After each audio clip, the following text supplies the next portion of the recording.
નમસ્કાર, આપ જોઈ રહ્યા છો સંદેશ ન્યૂઝ. હું છું પ્રીતિ. આજથી લોકસભામાં બંધારણ મુદ્દે 2 દિવસ સુધી ચર્ચા કરવામાં આવશે. બંધારણને 75 વર્ષ પૂર્ણ થવાના ઉપલક્ષ્યમાં આ ચર્ચાનું આયોજન કરવામાં આવ્યું છે. ચર્ચા માટે કુલ 12 કલાકનો સમય નક્કી કરાયો છે, જેમાં આજે અને આવતીકાલે આમ 2 દિવસ દરમિયાન ભારતના બંધારણ મુદ્દે ચર્ચા કરવામાં આવશે. રાજકીય પક્ષોએ પોતાના સાંસદોને હાજર રહેવા માટે વિહીપ આપ્યા છે, એટલે કે ફરજિયાત હાજર રહેવું જ પડશે.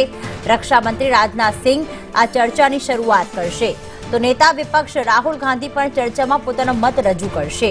રાજ્યસભામાં 16 અને 17 ડિસેમ્બરે ચર્ચા થશે, પરંતુ એ પહેલા લોકસભામાં ચર્ચા થવા જઈ રહી છે. રાજ્યસભામાં અમિત શાહ ચર્ચાની શરૂઆત કરાવશે, જ્યારે લોકસભામાં રાજનાથ સિંહ શરૂઆત કરાવશે.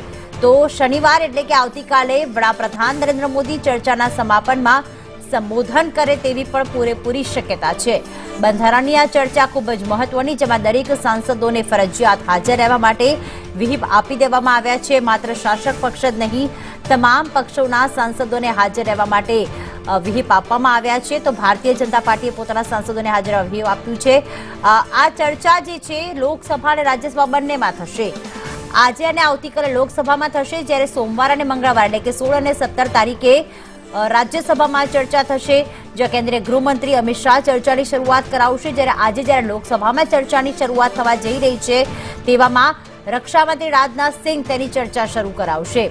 अजय यादव વધુ विगत साथ जुड़ाई गया है. अजय, भारत के बंधारण को 75 साल पूर्ण होने के उपलक्ष्य में ये पूरी चर्चा का आयोजन किया गया है.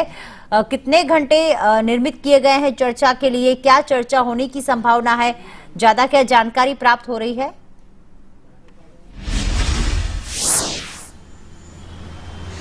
देखिए, आज जो चर्चा है 12 बजे से शुरू होगी और 12 घंटे निर्धारित किया गया है. खास करके संविधान पे चर्चा की मांग जो है विपक्षी पार्टियों के द्वारा बहुत पहले से की जाती थी, तो सरकार भी इसके लिए तैयार हो चुकी है. और जो खबरें आ रही हैं उसके मुताबिक भारतीय जनता पार्टी की तरफ से लोकसभा में रक्षा मंत्री राजनाथ सिंह इस बहस की या इस चर्चा की शुरुआत करेंगे. और कहा जा रहा है कि कांग्रेस पार्टी की तरफ से प्रियंका गांधी इस पूरे मसले की शुरुआत कर सकती हैं. हालांकि राहुल गांधी पे भी पूरे देश भर की नजरें होंगी, क्योंकि पिछली बार जब लोकसभा के चुनाव हुए या कई राज्यों में जो विधानसभा चुनाव चल रहे थे, तो राहुल गांधी की तरफ से एक संविधान की कॉपी लेकर के पूरे देश भर में यह प्रचार करने की कोशिश की गई कि किस तरह से भारतीय जनता पार्टी या केंद्र की सरकार संविधान को खत्म करने की कोशिश कर रही है. हालांकि सत्ता पक्ष की तरफ से भी लगातार विपक्ष पे भ्रामक प्रचार करने का आरोप लगाया गया, लेकिन कहीं न कहीं जो दोनों आरोप प्रत्यारोप थे, आज उसका लोकसभा में प्रतिरूपण देखने को मिल सकता है. लेकिन चर्चा की बात करें तो भारतीय जनता पार्टी की तरफ से जहां 10 नेताओं के बोलने की संभावना है, उसी तरह से विपक्षी पार्टियों में स्पेशली कांग्रेस की तरफ से 5-6 नेता बोल सकते हैं, जिसमें राहुल गांधी, प्रियंका गांधी का तो नाम है ही.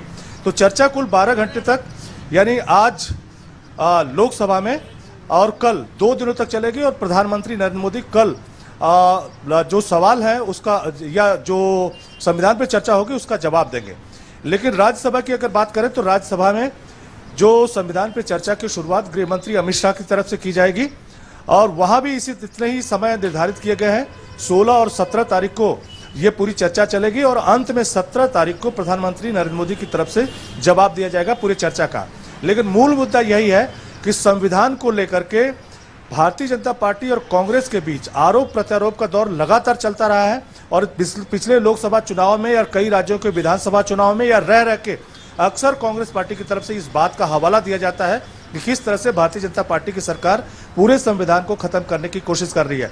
तो माना जा रहा है कि सरकार काफी आक्रामक तरीके से न सिर्फ विपक्ष को घेरेगी, बल्कि पॉइंट वाइज राहुल गांधी को और कांग्रेस पार्टी को पूरा घेरने का, या कह सकते हैं कि नकाब उठाने का काम करेगी. वहीं विपक्षी पार्टियां भी जो है वो भी कहीं न कहीं भारतीय जनता पार्टी को पॉइंट वाइज बताने की कोशिश करेंगे कि किस किस मुद्दे पे आपने किस तरह से संविधान का साथ नहीं दिया. तो आज देखना ही होगा कि पूरी चर्चा किस तरह से होती है.